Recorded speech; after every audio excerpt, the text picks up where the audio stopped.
salah satu dilema proses pembangunan yang paling rumit dan peka ialah gejala perpindahan penduduk dalam jumlah besar dari kawasan pedesaan ke kota-kota yang semakin banyak bermunculan di Afrika, Asia, dan Amerika Latin yang belum pernah terjadi sebelumnya dalam sejarah. Nah, jumlah penduduk di dunia pada tahun 2050 diperkirakan akan mencapai lebih dari 9 miliar dan pertumbuhan penduduk yang dramatis akan lebih banyak terjadi di berbagai kota di negara-negara berkembang. Perserikatan Bangsa-Bangsa bahkan telah memperkirakan bahwa untuk pertama kalinya dalam sejarah manusia, dunia akan menjadi lebih didominasi kota ketimbang desa pada tahun 2008. Urbanisasi, tren dan proyeksi. Hubungan positif antara urbanisasi dan pendapatan per kapita merupakan fakta khusus paling jelas dan menonjol dari proses pembangunan. Dan pada umumnya, semakin maju suatu negara berdasarkan pendapatan per kapita, maka semakin besar jumlah penduduk yang mendiami kawasan perkotaan. Gambar ini menunjukkan bahwa urbanisasi versus GNI per kapita negara-negara berpendapatan paling tinggi seperti Denmark adalah negara yang paling urban atau penduduknya paling banyak menghuni kawasan perkotaan. Sedangkan negara-negara paling miskin seperti Rwanda adalah negara yang penduduknya tidak banyak berdiam di kawasan perkotaan. Dan pada saat yang sama, meskipun suatu negara menjadi lebih urban ketika berkembang, negara-negara termiskin sekarang lebih urban daripada negara-negara maju sekarang, ketika dahulu berada pada tingkat pembangunan yang setara, sebagaimana yang diukur dengan pendapatan per kapita, dan rata-rata negara berkembang sekarang mengalami urbanisasi yang lebih cepat. Dari gambar ini menunjukkan bahwa urbanisasi antar waktu tertentu dan antar tingkat pendapatan yang berbeda dari tahun 1970 sampai tahun 1995. Setiap segmen garis mewakili lintasan perjalanan sebuah negara, dimulai dari titik-titik solid yang mewakili tingkat pendapatan dan urbanisasi pada tahun 1970 bagi negara tertentu dan berakhir pada ujung bagian garis yang berbentuk wajik yang menunjukkan tingkat pendapatan dan urbanisasi negara bersangkutan pada tahun 1995. Dan ketika garis-garis itu mengarah ke kiri, yang menunjukkan adanya penurunan pendapatan per kapita dalam periode tersebut, semua garis itu umumnya mengarah ke atas, yang mengindikasikan masih berlanjutnya urbanisasi. Singkatnya, bahwa urbanisasi sedang terjadi di semua negara di dunia, sekalipun dengan tingkat yang berbeda-beda. Dan dari gambar ini menunjukkan bahwa hampir semua tambahan penduduk dunia akan menyebabkan pembengkakan jumlah penduduk di kawasan perkotaan karena para migran terus membanjiri kota dari kawasan pedesaan, dan pada saat yang sama tingkat urbanisasi di negara berkembang semakin mendekati tingkat urbanisasi di negara maju. Meluasnya urbanisasi berlangsung cepat dan bias perkotaan atau urban bias dalam strategi pembangunan telah menyuburkan pertumbuhan perkampungan miskin dan kumuh yang besar. Bias perkotaan adalah suatu gagasan bahwa hampir semua pemerintah negara berkembang menerapkan kebijakan pembangunan yang lebih berpihak pada sektor perkotaan, sehingga menimbulkan kesenjangan besar antara perekonomian perkotaan dengan perekonomian pedesaan. Peranan kota. Kawasan perkotaan telah memainkan peran sangat konstruktif dalam perekonomian negara-negara maju dewasa ini, dan kawasan ini masih menyisakan potensi besar dan belum terjamah untuk menghasilkan hal yang serupa dengan negara berkembang. Nah, secara umum, kota terbentuk karena memberikan keunggulan ataupun keuntungan yang efisien biaya bagi para produsen dan konsumen melalui apa yang disebut dengan ekonomi aglomerasi. Nah, adapun ekonomi aglomerasi merupakan keunggulan ataupun efisien biaya yang diperoleh produsen kepada konsumen dari lokasi dalam kota besar ataupun yang sedang, yang berwujud ekonomi urbanisasi dan ekonomi lokalisasi. Nah, adapun ekonomi urbanisasi ini merupakan akibat dari aglomerasi yang berkaitan dengan pertumbuhan umum wilayah geografi yang terkonsentrasi. Nah, sedangkan ekonomi lokalisasi adalah akibat aglomerasi yang diperoleh sektor-sektor ekonomi seperti pembiayaan dan kendaraan bermotor ketika sektor itu tumbuh dan berkembang. Kemudian ada distrik industri. Definisi ekonomi tentang kota adalah suatu kawasan yang kepadatan penduduknya relatif tinggi dan memiliki sejumlah aktivitas yang sangat berkaitan. Nah, perusahaan-perusahaan umumnya juga lebih suka berada di lokasi yang memungkinkan mereka belajar dari perusahaan lain yang melakukan pekerjaan yang serupa. Nah, imbas pengetahuan ini merupakan manfaat ekonomi aglomerasi, bagian dari manfaat lokalisasi yang disebut dengan sebagai distrik industri, di mana tepatnya lokasi industri itu tidak menjadi masalah. Nah, kelompok-kelompok industri merupakan hal yang biasa ditemukan di negara-negara berkembang dan yang berada pada tahap-tahap pembangunan industri yang bervariasi dari industri rumahan sampai dengan industri manufaktur yang berteknologi maju. Namun, kedinamisan kelompok tersebut yang berbeda karena cenderung terspesialisasi pada suatu bidang. Nah, dalam beberapa kasus, spesialisasi yang sifatnya tradisional itu telah berkembang menjadi kelompok usaha yang lebih maju. Nah, kelompok usaha ini menyerupai distrik di negara maju, tetapi memerlukan pembiayaan yang memadai untuk berinvestasi dalam perusahaan-perusahaan inti yang menggunakan barang modal dalam skala yang besar. Nah, dalam studi yang dilakukan terhadap 6 kelompok usaha representatif di Afrika, Dorothy McCormick yang menyimpulkan bahwa kelompok usaha dasar menyiapkan jalan, kelompok industrialisasi memprakarsai proses spesialisasi, diferensiasi, dan pengembangan teknologi, dan kelompok industri canggih menghasilkan produk kompetitif di pasar yang lebih luas. Nah, dalam beberapa kasus, bukti menunjukkan kegagalan koordinasi yang tidak ditanggulangi, sehingga pemerintah dapat berperan aktif menetapkan kebijakan untuk mendorong peningkatan kelompok usaha. Nah, dalam kasus-kasus lainnya, justru pemerintah yang menyebabkan kemandekan gugus usaha karena menerapkan peraturan yang kaku dan tidak rasional, yang akibatnya jauh lebih merusak ketimbang ketidakacuan terhadap kelompok usaha di sektor informal. Nah, keuntungan lainnya tercipta melalui investasi patungan dan aktivitas promosi perusahaan-perusahaan dalam distrik tersebut. Nah, salah satu faktor yang menentukan dinamisme sebuah distrik adalah kemampuan semua perusahaan di distrik untuk menemukan mekanisme tindakan kolektif tersebut. Nah, meski pemerintah dapat menyediakan bantuan keuangan dan layanan penting lainnya untuk memfasilitasi pengembangan kelompok usaha, faktor yang juga penting adalah modal sosial ataupun sosial kapital. Nah, modal sosial ini biasanya tumbuh dan berkembang secara alamiah dalam komunitas ekonomi dan tidak dapat diciptakan secara paksa. Nah, bahkan dengan adanya tindakan kolektif yang menggantikan manfaat pasif aglomerasi, kelompok-kelompok usaha tradisional mungkin tidak akan mampu bertahan dalam bentuknya yang sekarang ketika bergerak ke tahap industrialisasi yang lebih maju. Kemudian ada skala perkotaan yang efisien. Nah, ekonomi lokalisasi tidak bermaksud mengatakan bahwa efisiensi akan tercapai ketika semua industri di sebuah negara dipusatkan ke sebuah kota. Nah, efisien ini hanya dapat tercapai bagi sejumlah industri yang terkait erat, seperti industri yang memiliki keterkaitan yang kuat ke hulu dan ke hilir.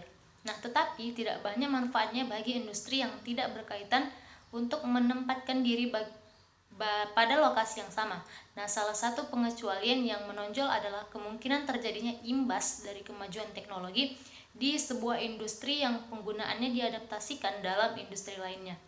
Akan tetapi, terdapat juga beberapa pembiayaan atau biaya penumpukan.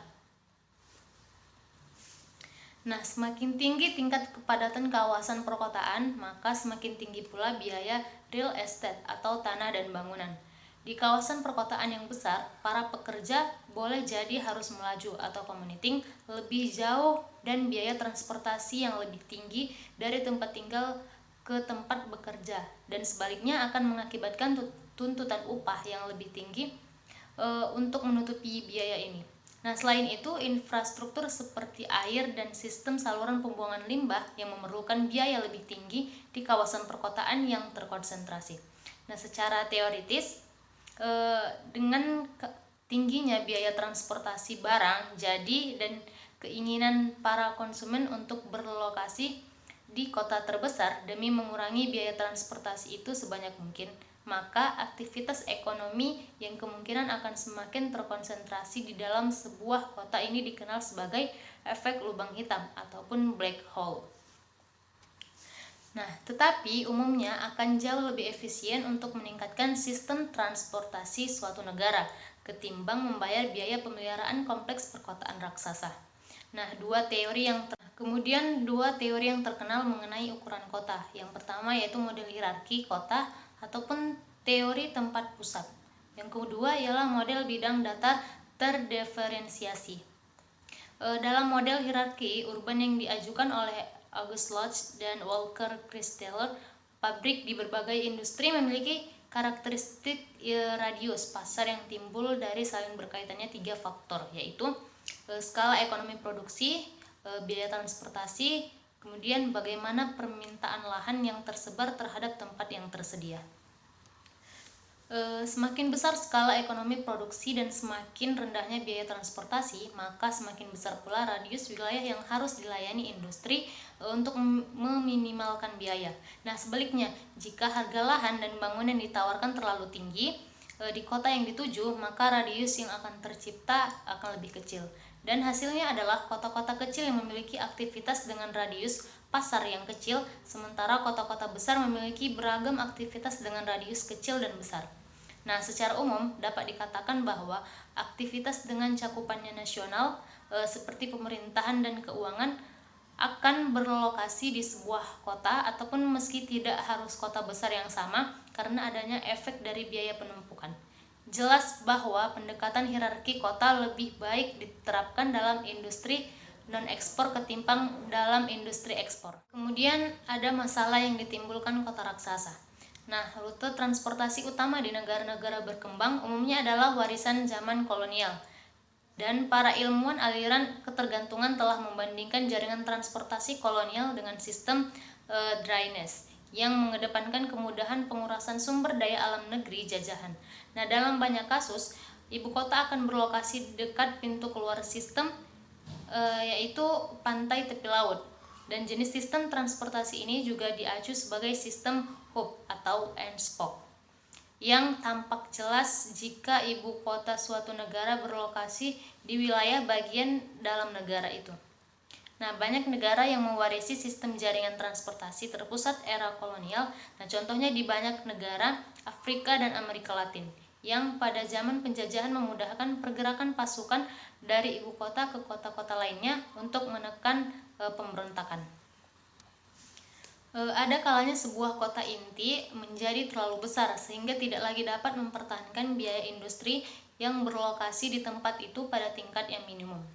Nah, di negara-negara maju, sejumlah kota inti lainnya seringkali berkembang di dalam suatu wilayah metropolitan yang luas, yang memungkinkan wilayah itu secara keseluruhan memperoleh manfaat aglomerasi dan pada saat yang sama menurunkan sebagian biaya, atau kota-kota baru akan berkembang di wilayah lain yang benar-benar berada di negara itu.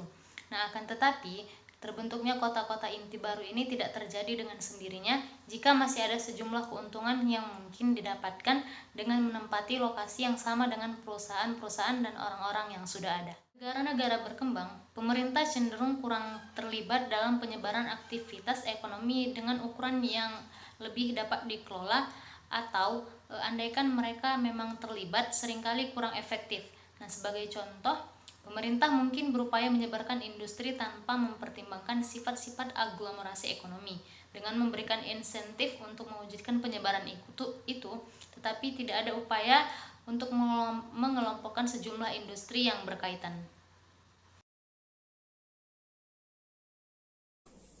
Masalah-masalah urbanisasi. Setiap perpindahan dan pergerakan untuk mencari hidup yang lebih baik akan memberikan solusi yang lebih baik. Namun, apabila ada solusi dari sebuah masalah, tentu perubahan tersebut memberikan persoalan sosial baru di tengah-tengah masyarakat, termasuk solusi urbanisasi yang memberikan persoalan baru di tengah solutifnya ide tersebut. Urbanisasi perkotaan akan menimbulkan persoalan baru bila pemerintah daerah tak mampu menata dampak perpindahan tersebut. Diperlukan kemampuan manajemen perkotaan yang memadai guna memberikan pelayanan yang lebih andal kepada masyarakat. Seiring meningkatnya angka urbanisasi, diperlukan perkembangan kawasan yang memadai. mulai dari aspek infrastruktur, pelayanan dasar, kecukupan air, pangan dan energi, perumahan layak huni, kesehatan, lapangan pekerjaan, hingga ruangan terbuka hijau. Bila hal itu tidak terpenuhi, urbanisasi dikhawatirkan justru menimbulkan masalah baru, yakni timbulnya masyarakat miskin baru di perkotaan.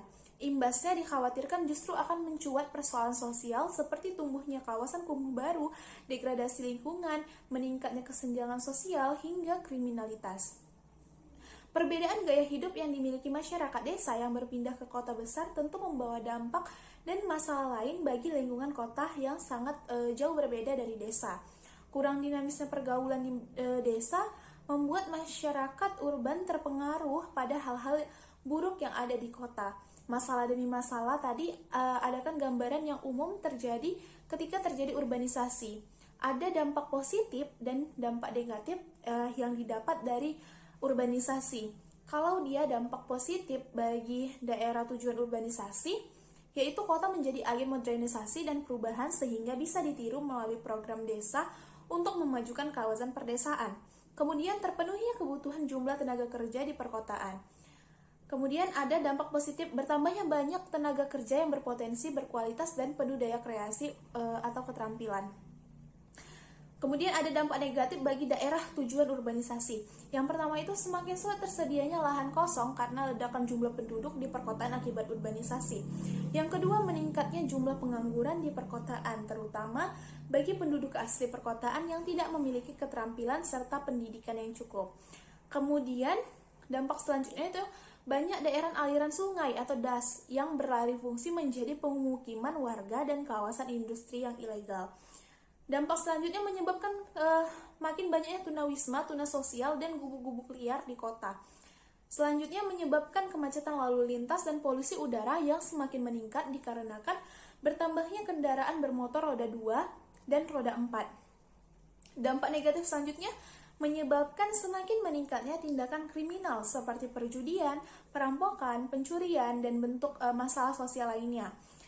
Kemudian meningkatnya pengembangan industri di kota dapat menyebabkan lingkungan pemukiman di sekitar industri menjadi kumuh dan tidak layak huni, serta tidak sehat karena menghasilkan bahan industri yang harus dibuang. Jadi terkait dengan urbanisasi yang terjadi secara terus-menerus di sekitar daerah perkotaan, dengan sendirinya akan terbentuk beberapa daerah yang berfungsi sebagai pusat-pusat ekonomi. Wilayah yang disering itu disebut dengan aglomerasi. Aglomerasi itu adalah konsentrasi spasial dari aktivitas ekonomi di kawasan perkotaan karena penghematan akibat lokasi yang berdekatan atau disebut economic of proximity, yang diasosiasikan dengan klaster spasial dari perusahaan, para pekerja, dan konsumen. Aglomerasi diharapkan dapat memberikan berbagai manfaat bagi industri dari sisi production linkage, service linkage, dan market linkage. Di daerah aglomerasi, koordinasi investasi infrastruktur yang strategis dan perkembangan ekonomi daerah merupakan hal yang penting. Diharapkan investasi modal infrastruktur di suatu wilayah aglomerasi itu dapat meningkatkan kualitas ekonomi masyarakatnya.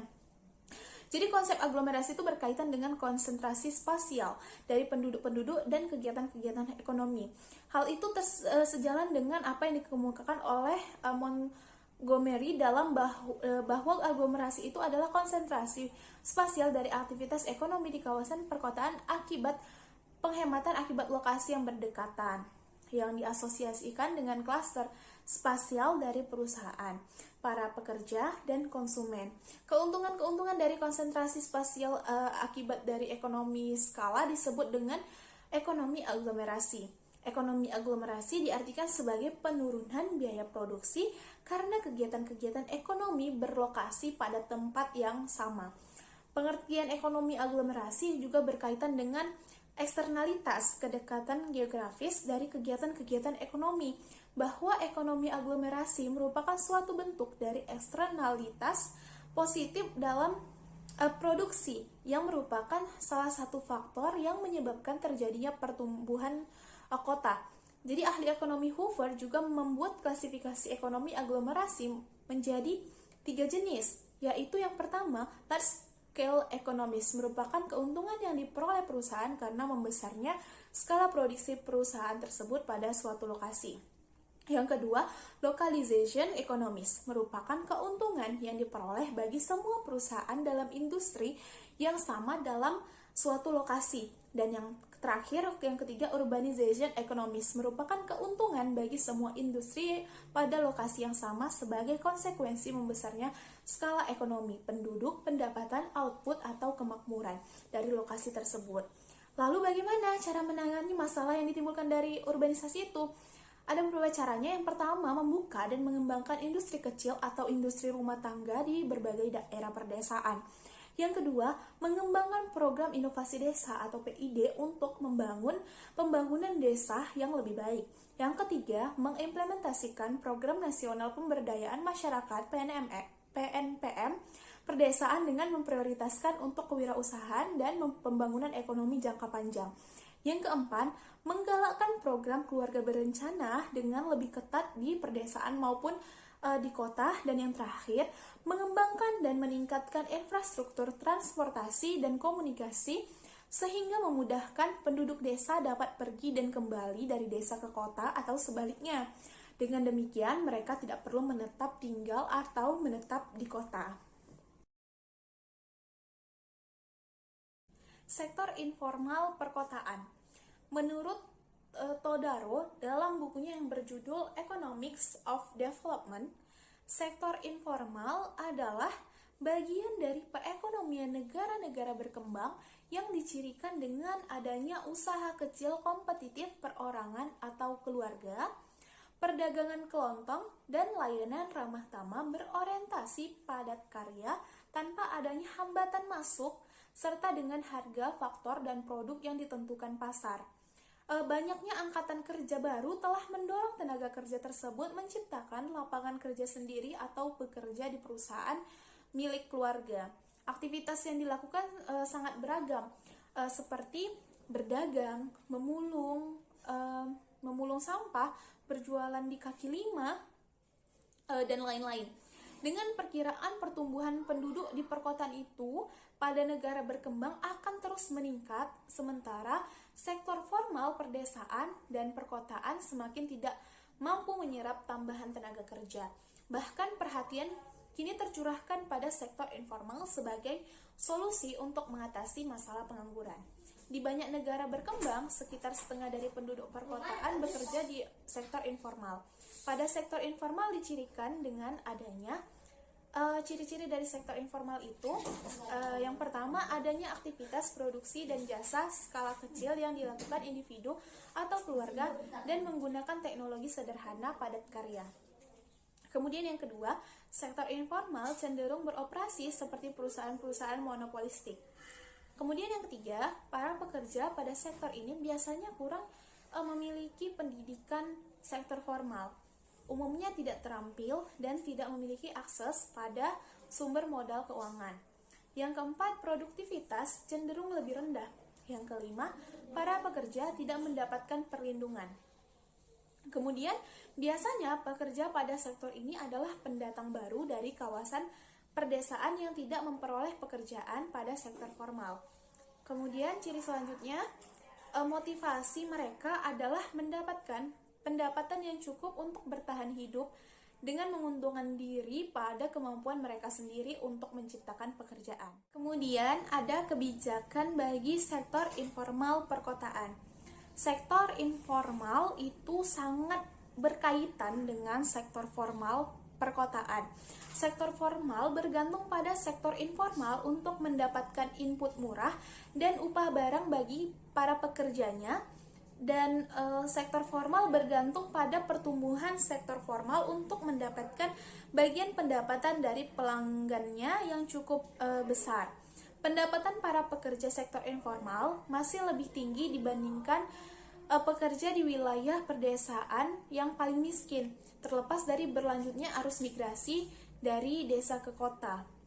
Sektor formal di negara berkembang seringkali hanya memiliki basis yang sangat kecil dalam hal output dan lapangan kerja. Beban sektor informal untuk menyerap lebih banyak tenaga kerja akan semakin besar sampai adanya solusi untuk mengatasi masalah pengangguran. Sektor informal itu telah menunjukkan kemampuannya untuk menghasilkan lapangan kerja, dan pendapatan bagi tenaga kerja perkotaan. Sektor informal juga telah menyerap rata-rata 50% tenaga kerja di perkotaan. Beberapa studi telah menunjukkan bahwa sektor informal menghasilkan hampir sepertiga pendapatan perkotaan. Ada beberapa argumen yang dikemukakan untuk mendukung upaya meningkatkan sektor informal. Yang pertama itu ada bukti yang tersebar menunjukkan sektor informal menghasilkan surplus, bahkan dalam lingkungan kebijakan tidak bersahabat yang menghambat sektor tersebut untuk memperoleh manfaat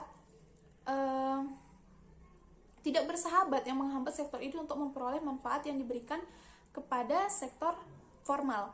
Kemudian yang kedua akan ada tabungan cukup besar bagi negara berkembang yang sering terganggu dengan kekurangan modal. Kemudian yang ketiga, dengan menyediakan akses pelatihan yang menggunakan biaya relatif lebih kecil dari lembaga pelatihan yang disediakan oleh lembaga formal, sektor informal itu dapat berperan penting dalam pembentukan modal manusia. Kemudian, sektor ini menyediakan tenaga kerja semi terampil dan tidak terampil yang persediaannya semakin meningkat dan memungkinkan tidak akan terserap oleh sektor formal yang membutuhkan tenaga kerja terampil. Kemudian sektor ini juga lebih menggunakan sumber daya lokal, sehingga memungkinkan alokasi sumber daya itu lebih efisien. Sektor informal ini juga berperan penting dalam proses mendaur ulang sampah. Kemudian, perbaikan sektor informal akan menjamin meningkatnya distribusi manfaat pembangunan bagi kaum miskin yang terkonsentrasi pada sektor informal. Jadi, biarpun terdapat banyak manfaat, tetapi ada juga kelemahan dalam mendorong sektor informal, yaitu berkaitan dengan hubungan antara migrasi desa kota dan penyerapan tenaga kerja di sektor informal. Adanya aktivitas yang menimbulkan kemacetan dan polusi, serta akan semakin padatnya pemukiman kumuh. ILO telah mengajukan berbagai usulan umum yang berkaitan dengan masalah urbanisasi tersebut atau masalah sektor informal tersebut. Di antaranya itu yang pertama, pemerintah harus menghilangkan sikap memusuhi sektor informal dan mengutamakan kebijakan yang lebih positif dan simpatik. Kemudian yang kedua, pemerintah seharusnya memfasilitasi pelatihan dalam bidang yang paling bermanfaat bagi perekonomian di perkotaan.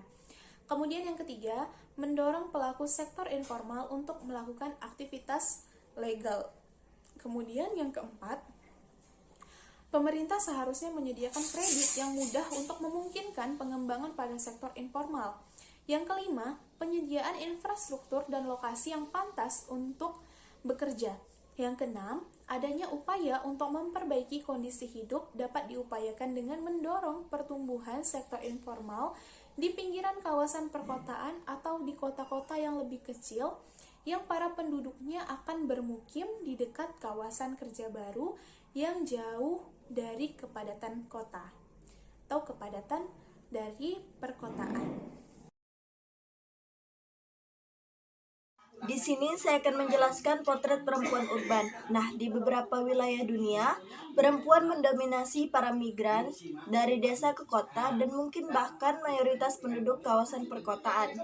Sehingga akibatnya perempuan seringkali mewakili sebagian terbesar dari para pekerja sektor informal yang bekerja dengan upah rendah dan pekerjaannya tidak stabil dengan tidak adanya tunjangan. Sehingga banyak perempuan yang menjalankan usaha kecil dengan modal sedikit atau tanpa modal sama sekali, yang kebanyakan berkaitan dengan penjualan pangan kecil atau kerajinan buatan tangan sendiri. Karena perempuan dapat menggunakan modal secara lebih produktif dan memulai usaha dengan modal yang lebih sedikit, sehingga tingkat pengembalian mereka jauh lebih tinggi daripada laki-laki. Nah, rencana kebijakan harus memperhatikan keadaan khusus yang dihadapi perempuan agar perempuan dapat memperoleh manfaat dari pembangunan. Nah, salah satunya dengan cara meniadakan peraturan perundang-undangan yang membatasi hak-hak perempuan untuk memiliki harta benda, melakukan transaksi keuangan, atau membatasi fertilitas mereka. Selain itu, harus dihilangkan juga larangan bagi perempuan untuk mengikuti pelatihan dan layanan teknik yang dilakukan oleh pemerintah. Penyediaan layanan perawatan anak dan keluarga berencana akan meringankan beban reproduksi yang harus dipikul oleh perempuan dan memungkinkan mereka untuk meraih partisipasi yang lebih besar dalam perekonomian. Di sini saya akan menjelaskan tentang migrasi dan pembangunan. Nah, hubungan antara migrasi dengan perkembangan ekonomi kota bersifat timbal balik. Nah, migrasi penduduk dari desa ke kota yang baik akan menumbuhkan ekonomi kota-kota. Tetapi bisa juga migrasi dari desa ke kota tersebut justru menjadi beban dan tak membawa kemajuan ekonomi kota yang bersangkutan. Nah, bisa juga hubungan yang terbalik yang terjadi. Maksudnya, migrasi dari desa ke kota justru disebabkan oleh kemajuan ekonomi di kota. Artinya, ekonomi kota maju dengan pesat, maka banyak orang yang tertarik untuk bermigrasi dari desa ke kota. Pada hubungan yang pertama yaitu, apakah migrasi membawa kemajuan ekonomi bagi kota? Harus dikatakan bahwa hal tersebut tidak terjadi di Indonesia. Karena kenaikan jumlah penduduk di kota di Indonesia baik sebagai akibat migrasi tetapi yang antara lain terjadi rutin setelah lebaran maupun sebagai akibat migrasi sirkuler atau pengelaju ternyata tidak menambah kemajuan ekonomi kota tersebut, tetapi justru membawa beban yang makin berat. Nah, dapat diduga mengapa migrasi tetap dan sirkuler karena tidak memberikan sumbangan yang berarti bagi kemajuan ekonomi kota di Indonesia. Nah, dalam hal ini diukur dengan PDB atau PDB karena penduduk yang melakukan migrasi dari desa ke kota tersebut tak cukup berkualitas. Akibatnya mereka malah menambah beban bagi kota yang didatangi berupa kemacetan, jalan lintas, kekumuhan, kewajiban bagi pemerintah untuk menyediakan berbagai prasarana seperti air minum, listrik, dan lain sebagainya. Dan sedangkan hubungan kedua yaitu migrasi justru disebabkan oleh pertumbuhan ekonomi yang terpusat di kota tampaknya lebih kuat. Terima kasih. Teori Rural Urban Migration. Yang pertama, teori migrasi Todaro yang mengasumsikan bahwa bermigrasi ini merupakan suatu fenomena ekonomi yang mana keputusannya itu merupakan keputusan yang rasional. Jadi arus bermigrasi ini tergantung pada pendapatan, yang mana seseorang itu akan melakukan migrasi jika pendapatan di perkotaan melebihi dari pendapatan di desa. Jadi singkatnya ada 4 dasar pemikiran dari teori migrasi Todaro ini. Yang pertama, migrasi desa kota dirangsang, yang mana pertimbangannya itu berkaitan dengan kebutuhan, manfaat, dan biaya-biaya yang relatif dari migrasi itu sendiri. Yang kedua, keputusan untuk melakukan bermigrasi itu tergantung pada selisih pendapatannya, pendapatan yang ada di kota dengan pendapatan aktual yang ada di desa. Yang ketiga, kemungkinan mendapatkan pekerjaan itu berkaitan langsung dengan tingkat lapangan pekerjaan sehingga berbanding terbalik dengan tingkat pengangguran yang ada di kota. Dan yang keempat, laju migrasi desa kota itu terus dapat dilakukan meskipun melebihi laju pertumbuhan lapangan kesempatan kerja. Teori yang kedua, teori klasik dan neoklasik.